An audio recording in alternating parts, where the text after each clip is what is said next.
I should say, though, that if you had told me that I was going to be following a singer-songwriter of Matt's quality, I might have thought accepted. I don't think in all my years, and I've been doing this for like over 40 years, I've ever followed. I feel like I should do something along these lines. So I hope I don't put you all to sleep after that. Maybe I can do some Stevie Wonder things.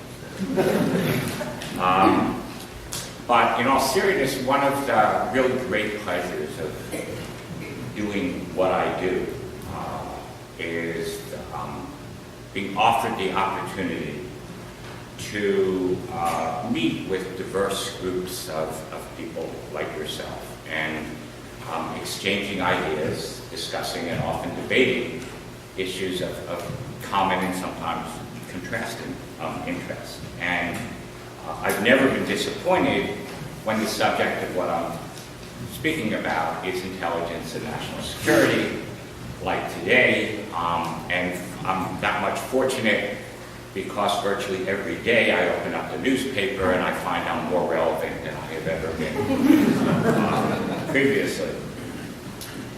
Now, I'll preface my remarks by mentioning that although I have been studying intelligence now for over 4 decades, and mentioned even had sort of a brief stint going over to the dark side and working in the intelligence community for a couple of years.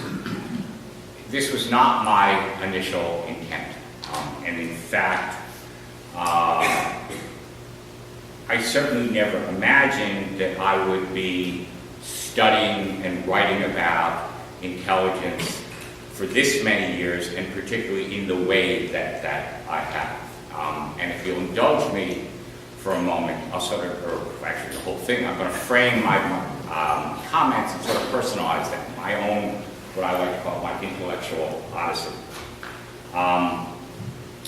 I had been both an undergraduate and a graduate student during the Vietnam War, looking around to see that my experience is not totally uncommon, which I have to say is different from so many of my experiences when, you know, the Vietnam War might as well be Thucydides and the Peloponnesian War. In large part because of that experience and the questions it raised, I trained to be a historian of U.S. foreign policy. That's how I was going to come to understand this event that was so seminal to my own growth and maturity during that time. And I would say congruent with that, like so many of my generation, I had formed, based on nothing really, a very unfavorable image of the Central Intelligence Agency, the CIA, which I perceived or identified as an arm of the United States national security state, whose mission really was to impose America's will on other peoples throughout the world, often the most vulnerable. And by vulnerable, I would say those in what we now call the developing world, but at that point was referred to as the third world. In other words, the CIA was similar to the military in that it implemented U.S. policy, and it did that really by waging war, although it was a covert war, clandestine war that we didn't know much about, and from a certain perspective, a dishonorable war. It was based on what we call dirty tricks. Consequently, when as a graduate student, I came across a few references, and I'll come back to that, to a CIA operation that overthrew a constitutionally elected government in Guatemala in 1954, I jumped at an opportunity to look at this. Now, I should mention that when I did so, virtually no one had ever heard of this operation. There had been a couple books written about it in the 1950s, almost only by journalists. But after that, virtually nothing. I, in fact, came across it quite literally by about half a dozen paragraphs and chapters in 2 different books. And here I was, a graduate student, and I couldn't understand how this happened. Well, the reasons are really not hard to understand. First of all, there was Vietnam. That's what everyone was paying attention to. People were studying Vietnam, and no one really cared about Latin or Central America during that period. Second was a question of evidence. Historians, as opposed to journalists and others, rely on primary sources, particularly archives. And virtually all the archives dealing with this operation were classified. Many remain classified. I'll come back to that in a little while. So the paper trail was cold. Well, nothing excites historians more than forbidden fruit. And also, most historians spend all our time reading mystery novels. On the other hand, we like to solve mystery. So even though, quite literally, everyone I spoke to, including my advisors, discouraged me from doing this, I said, this is what I'm going to do. This is what I'm going to work on. And so I trekked to the National Archives and Independence, Missouri, where the Truman Library is, Abilene, Kansas, where the Eisenhower Library is, elsewhere, Iowa, you name it. I was sort of there, finding a piece of the puzzle here, there, elsewhere. At the same time, I learned to use the Freedom of Information Act, and I filed many, many requests to the government, hundreds of them, and I tracked down survivors of this operation.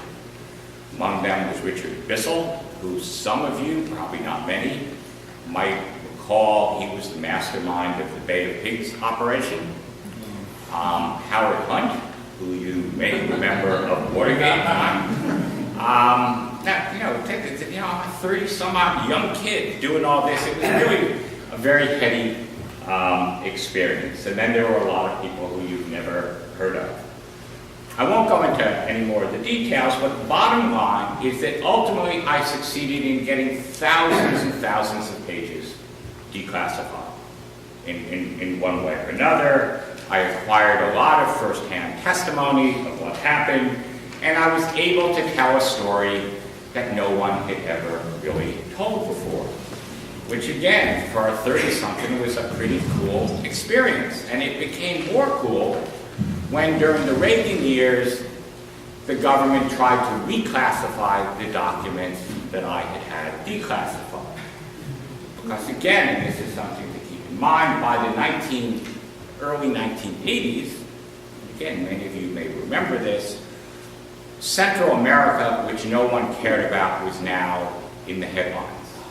El Salvador, Nicaragua, and Guatemala as well. So my story suddenly became interesting. And the story I told, frankly, was one of tragedy. That was sort of the narrative arc. Summarized in the name of anti-communism, what I would refer to as a Cold War ethos, the United States had orchestrated the overthrow of the only government in Guatemala's history that enacted reforms aimed to benefit the majority of the people, who were primarily the indigenous population, the Maya. And in its place, the United States placed in power a military government that ultimately was responsible for precipitating a decades-long civil war that resulted in the massacre of hundreds of thousands of people. This was the story that I told, which, unlike the 1960s and 70s, as I said, was now the central story behind American foreign policy. Having said that, my story was not a story of good versus evil, or at least I didn't frame it that way. The tragedy, as I wrote, that befell Guatemala was really the unintended consequence of American national security policy. Neither the CIA or the Eisenhower administration or whatever who approved it imagined the grief that would be produced by this really low-cost operation. So the question was, for me, not unlike the question that had gotten me involved, sort of bedeviled historians about the Vietnam War and so many other places, was that how could so many smart people get so much wrong and do so much damage? That question led me to probe deeper into this relationship between intelligence and national security. Because part of it had to lay, at least I thought it had to lay, in the intelligence itself. The information that the United States collected, some by studying, some by spying. How did it conclude that that government in Guatemala was a communist government? But the other part of the answer, it seemed to me, lay in the decision-making process itself. The process by which those who made decisions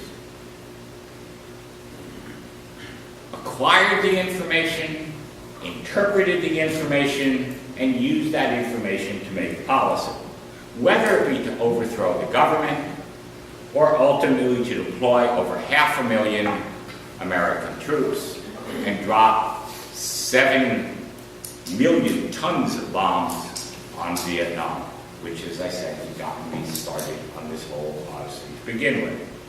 I wanted to learn not only about the grist that went into the mill, but how the mill operated. And I was particularly interested in individuals, in people, those who operated the mill, the managers of our national security machinery. It's out of fashion today among the historical profession, but I remain convinced that individuals matter, that policymakers and decision makers make choices, and those choices have consequences. And I had to learn what is the rationale behind those choices. My goal was to figure out why a policymaker believed what he believed at any given time, whether those beliefs were fixed or malleable, whether they changed, and if they did change, why did they change? Or if they didn't change, why did they not change? Was it based on information? Was it they stubborn? What was going on? So I shifted my perspective. As I said, I had begun, like almost everybody who did anything in intelligence, and there wasn't that many, by focusing on the operation side, the covert operations, like Operation PD Success in Guatemala. That's, as I say, that's probably what most people think about when they think about the CIA. But I decided I needed to focus on what more the analytic side of it, which remains my central concern, by which I mean the role that intelligence played in the formulation of policy as opposed to the implementation of policy. A very different sort of kettle of fish. I had assumed, I had taught that intelligence had to inform policymakers. And even if they made a wrong decision, it was based on information that they had, that they tried to interpret and that they battled. Yet, what happened in Guatemala, Vietnam, and elsewhere seemed to challenge that sort of basic premise. And even more so, and this is how I grabbed it, is what happened after 9/11, and particularly in Iraq, with the National Intelligence Estimate on Iraq's program of weapons of mass destruction. It totally confounded me in certain ways. So, I mean, really the question is it poor intelligence, or is it something more fundamental? How the intelligence is being used. So I went back to school, and I started studying psychology to try to figure out what was going on, to really gain insight, and I particularly focused on cognitive psychology. Basically what I took away from that made a lot of sense and helped me make sense of what I thought might be going on. And the basic theory is that once we form, all of us form a belief, we're extremely reluctant to change it, to discard it. I'm sure this will resonate with many of you as well. So when we receive new information, we make sure it fits with what we believed before, even if it requires manipulating it a little bit. Put another way, if it's inconsistent, we interpret it as consistent, or at least inconclusive. And if the information is too ambiguous to do that, and it's really strong, we ignore it or we discredit it. Here's the term. We call it fake news. Well, needless to say, the implications of what I had learned, which, as I said, in certain ways is common sense, or at least it's based on most of our experience, was staggering for understanding everything that I was studying, both in terms of foreign policy, but also intelligence. Essentially, what it suggested is, despite all of the effort and the billions and billions and billions of dollars that the United States used to establish and form the most wide-ranging intelligence enterprise in the world, and I'm not just talking about the CIA, but the National Security Agency and the National Geospatial Agency and all the things that fly these incredibly expensive satellites and other mechanisms which allows us to eavesdrop. And I could tell you stories, but I'd have to kill you about exactly sort of how powerful this technologies are. No matter all of that, it just didn't seem to matter very much. And by matter, I mean that policymakers would ultimately pursue a path different from the one they were initially inclined to pursue because they received different intelligence. Of course, it was just a theory. So I said, I'm a historian, I got to test this theory. How do you test a theory? You go back and you find evidence and you do case studies. And it just turned out I was giving a big talk to a whole bunch of really smart historians. So I put together the talk based on these case studies, using the evidence, and I examined basically key episodes of foreign policy from the Harry Truman administration through the George W. Bush administration. They included the Korean War, the Cuban Missile Crisis, Vietnam, strategic arms negotiations, and of course, allegations of the threat posed by Saddam Hussein in Iraq. What my cases uniformly showed me is that although the volume and quality of intelligence varied, from one to one, in each case, that intelligence played a minor, if any, role in the decision that was made. What decisions were based largely on the baggage that the policymaker brought to the office. They had already made up their minds, and the new intelligence really didn't matter that much. As I said, they interpreted it, confirmed beliefs, they distorted it, or they discarded it, depending upon the situation. Well, where did this all go? Well, it turns out that this was a luncheon address, and I did this. People eat lunch; they didn't get tired, and so I was purposely provocative. I eliminated all nuance and complexity. I was going to make my case as strongly as I can. I was like a prosecutorial prosecutor. But it was published. Published in an article. Scholars read it. Like anything, scholars read it. No one listens to scholars, so it made absolutely no ripple. However, and it's a big however, what was surprising is it got picked up in the press. Probably was read by even some policymakers, although they probably only read the accounts in the press because policymakers don't have time or the inclination to actually read anything of substance. The accounts of it were not very flattering. In an article in the Weekly Standard, I don't know how many of you know about the Weekly Standard, I was referred to as a rabid ideologue. and compared to Michael Moore. Now, that is sort of cool, I don't know. It is, I can tell you some stories about that. But in any case, that was true. In the Wall Street Journal, I was referred to as a partisan in the intelligence wars, which my goal had been to frustrate the Bush administration. And the CIA director at the time, Michael Hayden, went absolutely nuts.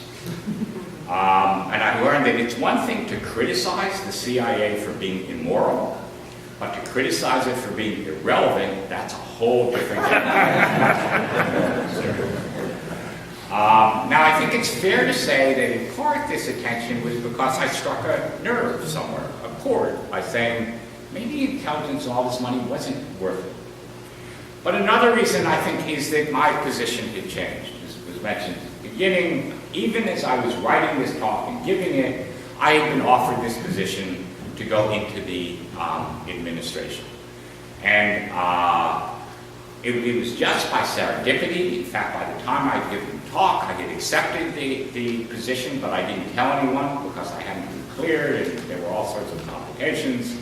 But the fact is that because I held a formal position, my words seemed to be more. I represented something that I had not been before, and particularly the issue, the controversy, came out at the same time. You may recall that the National Intelligence Estimate, there was a National Intelligence Estimate published that got quite a bit of attention, which suggested that Iran had stopped building a nuclear weapon.